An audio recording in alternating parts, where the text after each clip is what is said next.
दोस्तों, भाजपा ने संसद में वंदे मातरम पर चर्चा रखी थी। इस चर्चा में मोदी वंदे मातरम से ज्यादा नेहरू की ही बात करेंगे, ये तो पहले से तय था।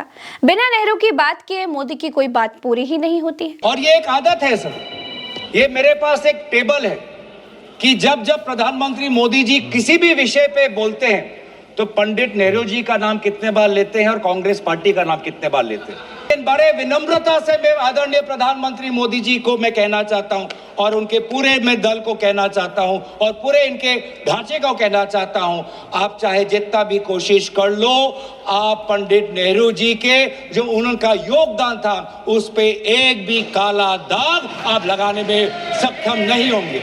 आप चाहे पूरे कोशिश कर लो, आप एक भी उन पे काला दाग लगाने में आप सफल नहीं होंगे। वंदे मातरम पर चर्चा इसलिए थी क्योंकि बंगाल में चुनाव होने हैं। बंकिम चंद्र चटर्जी बंगाली हैं और वंदे मातरम को 150 साल पूरे हो चुके हैं। ये 3 कारण हैं जिसकी वजह से संसद में वंदे मातरम पर चर्चा हुई।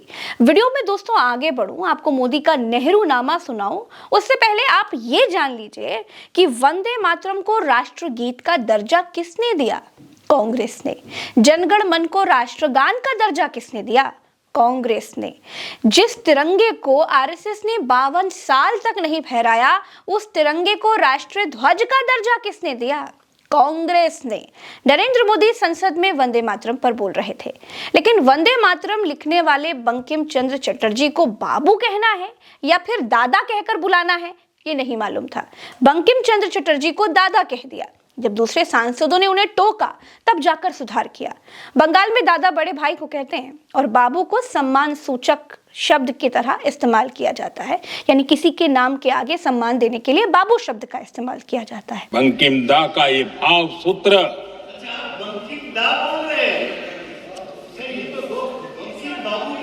बंकिम बाबू बोले। अच्छा, thank you thank you thank you thank you thank you आपकी भावनाओं के लिए मैं आदर करता हूं। बंकिम बाबू ने थैंक यू दादा, थैंक यू। हाँ, आपको तो दादा कह सकता हूं ना, वरना उसमें भी आपको इतराज हो जाएगा। दोस्तों, कांग्रेस से गौरव गोगोई ने और समाजवादी पार्टी से अखिलेश यादव ने कैसे नरेंद्र मोदी को करारा जवाब दिया है वो सुनाऊंगी और बताऊंगी कि वंदे मातरम से कौन कौन सी लाइनें हटाई गई थी। लेकिन पहले नरेंद्र मोदी का वो भाषण भी सुन लीजिए जिसे कांग्रेस प्रोपेगेंडा कह रही है। वंदे मातरम के प्रति मुस्लिम लीग की विरोध की राजनीति तेज होती जा रही थी। कांग्रेस के तत्कालीन अध्यक्ष जवाहरलाल नेहरू को अपना सिंहासन डोलता दिखा। जिन्ना के विरोध के 5 दिन बाद ही 20 अक्टूबर को नेहरू जी ने नेताजी सुभाष बाबू को चिट्ठी लिखी। उस चिट्ठी में जिन्ना की भावना से नेहरू जी अपनी सहमति जताते हुए कि वंदे मातरम की, ये जो उन्होंने सुभाष बाबू को लिखा है, वंदे मातरम की आनंद मठ वाली पृष्ठभूमि मुसलमानों को इरिटेट कर सकती है। 20 अक्टूबर को नेहरू जी इसका जवाब देते हैं।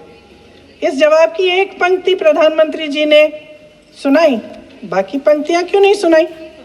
क्योंकि उनमें नेहरू जी क्या कह रहे हैं? There is no doubt that the present outcry against Vande Mataram is to a large extent a manufactured one by the communalists. और जहां तक जवाहरलाल नेहरू जी की बात है, जितनी देर हमारे प्रधानमंत्री देश के प्रधानमंत्री रहे हैं, 12 साल हो गए हैं, लगभग उतने ही सालों के लिए जवाहरलाल नेहरू जी जेल में रहे। किस लिए? इस देश की आजादी के लिए। उसके बाद 17 साल के लिए प्रधानमंत्री रहे। दोस्तों, वंदे मातरम से ना तो आरएसएस का कोई लेना देना था, ना ही भाजपा का कोई लेना देना था, लेकिन प्रधानमंत्री संसद में वंदे मातरम पर ऐसे बोल रहे थे जैसे वंदे मातरम के लिए भाजपा ने कोई बहुत बड़ा संघर्ष किया हो। गौरव गोगोई ने कहा कि मुस्लिम लीग और हिंदू महासभा दोनों संगठनों ने इसका विरोध किया था। जिस भाजपा को आज वंदे मातरम की इतनी चिंता है, उसके पितृ संगठन यानी संघ ने 1942 में भारत छोड़ो आंदोलन तक में भाग नहीं लिया था। और 1937 में आपको आपत्ति है तो मैं पूछना चाहता हूं कि 1942 में जब भारत छोड़ो आंदोलन था तब आपके राजनीतिक पूर्वज कहां थे? अगर आपको लगता है कि वंदे मातरम के साथ कांग्रेस पार्टी ने उसको दुर्बल करने की एक साजिश की, तो मैं पूछना चाहता हूं कि आपने जब वंदे मातरम का जो मूल उद्देश्य था कि अंग्रेजों भारत छोड़ो, तो उस भारत छोड़ो के आंदोलन में आप लोग कहां थे? क्या इतिहास गवाह नहीं कि आपके राजनीतिक पूर्वज में उनका नाम नहीं लेना चाहता, कि उन्होंने खुद कहा था कि इस आंदोलन में भाग नहीं लेने का, खुद बोलते थे दूसरे, खुद उन्होंने कहा कि इस आंदोलन में भाग नहीं लेना। और बंगाल में आपके जो राजनीतिक आपके गुरु हैं, मैं उनका नाम भी लेना नहीं चाहूंगा, पर उन्होंने भी खुद कहा था कि भारत छोड़ो आंदोलन में भाग नहीं लेना चाहिए। तो अब वंदे मातरम की बात करते हैं, स्वतंत्रता सेनानियों की बात करते हैं, प्रोपेगेंडा करने की कोशिश करते हैं।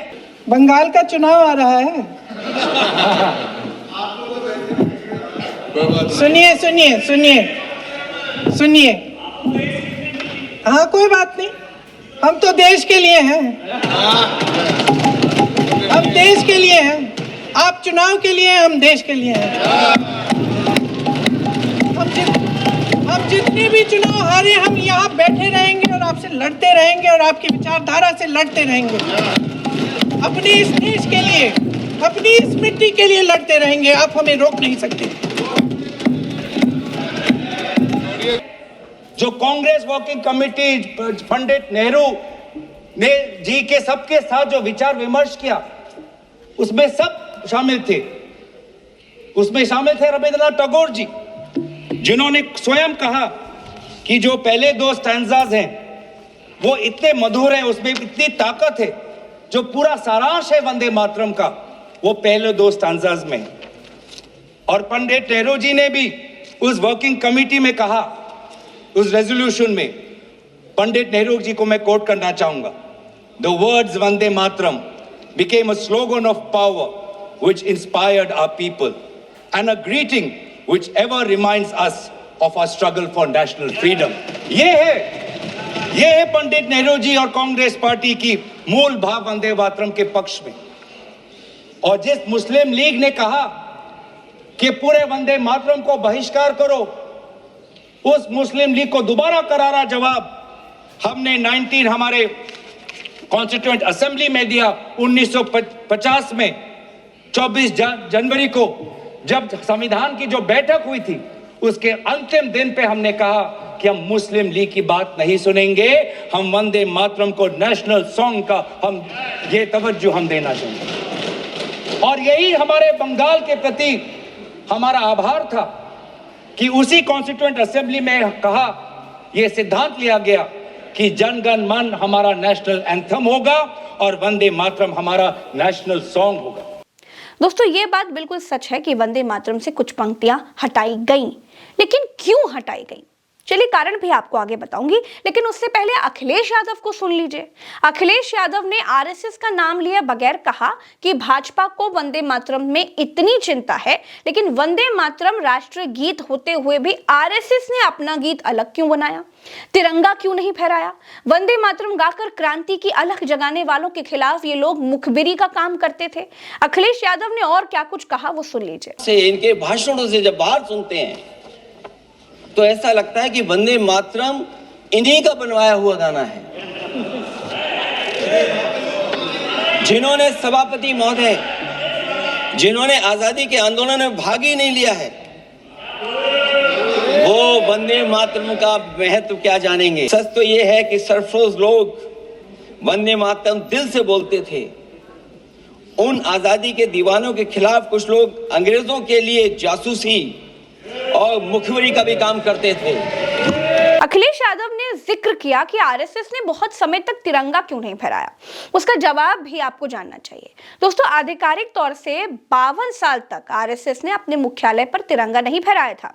यानी कि 1947 से 2001 तक आरएसएस ने अपने नागपुर मुख्यालय पर स्वतंत्रता दिवस और गणतंत्र दिवस पर भी तिरंगा नहीं फहराया था। पहली बार 2002 में आरएसएस ने अपने नागपुर वाले दफ्तर में तिरंगा फहराया था और उसके बाद से हर साल फहराया जाने लगा। लेकिन सिर्फ 2 ही दिन तिरंगा फहराया जाता है, ये भी आप जान लीजिए। हमेशा आरएसएस के मुख्यालय पर तिरंगा नहीं फहराया जाता। आरएसएस तिरंगे से आखिर इतना क्यों भागती थी, ये भी आपको जानना चाहिए। पहला कारण ये है कि आरएसएस भगवा झंडे को, भगवा ध्वज को अपना गुरु मानता है। संघ की परंपरा में गुरु ही सर्वोच्च होता है और कोई भी झंडा गुरु से ऊपर नहीं हो सकता, इसीलिए वे भगवा ध्वज के ऊपर तिरंगे को नहीं फहराते। दूसरा कारण यह है कि संघ मानता है कि भगवा ध्वज हजारों वर्षों से भारतीय संस्कृति, धर्म और राष्ट्र का प्रतीक रहा है, जबकि जो तिरंगा है वो केवल 1947 के बाद बनाया गया, इसलिए वो तिरंगा अपने दफ्तर पर नहीं फहराते थे। अब बात आती है वंदे मातरम की। तो क्या सच में वंदे मातरम से लाइनें हटाई गई थी? अगर हाँ, तो वो कौन सी लाइनें थी? तो दोस्तों, वंदे मातरम का पूरा मूल गीत कुल 6 स्टैंजास का है। 1950 में भारत सरकार और संविधान सभा ने फैसला किया कि राष्ट्रीय गीत के रूप में केवल पहले 2 छंद ही गाए जाएंगे। बाकी के जो 4 स्टैंजा हैं, यानी तीसरे से छठे स्टैंजा तक को आधिकारिक रूप से हटा दिया जाएगा। यानी सरकारी समारोहों में ये स्टैंजा नहीं गाए जाएंगे, क्योंकि इसमें माँ दुर्गा, माँ लक्ष्मी, सरस्वती, काली, पार्वती, सीता आदि तमाम देवी देवताओं के नाम आते हैं। क्योंकि वंदे मातरम एक राष्ट्रीय गीत है, हिंदू, मुस्लिम, सिख, ईसाई सबके लिए है। दूसरे धर्म के लोग हिंदू देवी देवताओं की आराधना क्यों करेंगे? सवाल भी यही था और विरोध भी इसी बात का था। अगर हिंदू देवी देवताओं का जिक्र था तो ईसा मसीह, अल्लाह, गुरु नानक देव जी, इन सब का नाम होना चाहिए था। राष्ट्रगीत को ईश्वर की आराधना का गीत नहीं समझना चाहिए था, इसीलिए ये सारी चीजें हुई। देखिए, भारत एक सेक्युलर देश है, सब धर्मों का आदर है। इसीलिए दोस्तों, दूसरे धर्म के भगवानों को जगह देने के बजाय हिंदू देवताओं का स्टैंजा हटाने का फैसला लिया गया, जिसमें लिखा था, त्वम ही दुर्गा दश प्रहर धारिणी, कमला कमल दल विहारिणी, वाणी विद्यादायिनी, वंदे मातरम। त्वम ही सिद्ध, त्वम ही स्वधा, त्वम ही महती, महाकाली, भुवनेश्वरी, सरस्वती, वंदे मातरम। त्वम ही रमा, त्वम ही पार्वती, त्वम ही सीता, त्वम ही लक्ष्मी, त्वम ही भारती, वंदे मातरम। दोस्तों, 1950 में जब वंदे मातरम गीत को राष्ट्रगीत का दर्जा दिया गया तो तय किया गया कि राष्ट्रगीत तो सबके लिए हो, राष्ट्रगीत हिंदू देवताओं की आराधना का गीत न लगे। आप बड़ी आलोचना करते हैं इनकी, लेकिन अगर इन्होंने इसरो नहीं बनाया होता तो आज आपका मंगलयान नहीं होता। अगर डीआरडीओ नहीं बनाया होता तो तेजस नहीं बनता। अगर आईआईटी और आईआईएम नहीं बनाए होते तो हम आज आईटी में आगे नहीं होते। अगर एम्स नहीं बनाया होता तो हम कोरोना की जब बड़ी चुनौती का सामना कैसे करते? हाँ, वही बना कुछ भी। इसका मतलब है इस मुद्दे का जवाब नहीं है आपके पास। अगर इन्होंने BHEL, गेल, सेल, भाखड़ा नंगल ये सब नहीं बनाया होता जो आप सब बेच रहे हैं, तो ये विकसित भारत कैसे बनता? और मत कहिए बाकी। पंडित जवाहरलाल नेहरू इस देश के लिए जिए। सुन लीजिए, बेच लो यार, और बाकी भी बेच देंगे। पंडित जवाहरलाल नेहरू इस देश के लिए जिए और देश की सेवा करते करते उन्होंने दम तोड़ा। फिर भी सुन लीजिए, मेरी एक सलाह ले लीजिए। सर, मैं आपको आपके माध्यम से सलाह दे रहे हैं। हम छोड़ना नहीं। सर, मैं आपके माध्यम से एक सलाह दे देती हूँ। हमारे प्रधानमंत्री महोदय 12 सालों से इस सदन में हैं, मैं मात्र 12 महीनों से हूँ। फिर भी छोटी सी सलाह है। उन्होंने अभी हाल ही में चुनाव था, कुछ महीनों पहले उन्होंने एक सूची निकाली थी कि विपक्षी दलों ने और विपक्ष के नेताओं ने कितने अपमान किए हैं इनके, और उसमें शायद 90-99 ऐसे उन्होंने अपमानों की सूची बनाई थी। तो मैं उनको एक छोटी सलाह देना चाहती हूँ कि नेहरू जी से जितनी भी शिकायतें हैं, जितनी भी गलतियाँ उन्होंने की आपके जहन में, जितनी भी गालियाँ देनी है, जितना भी अपमान करना है, उसकी भी एक सूची बना दीजिए। नहीं, बात खत्म नहीं है।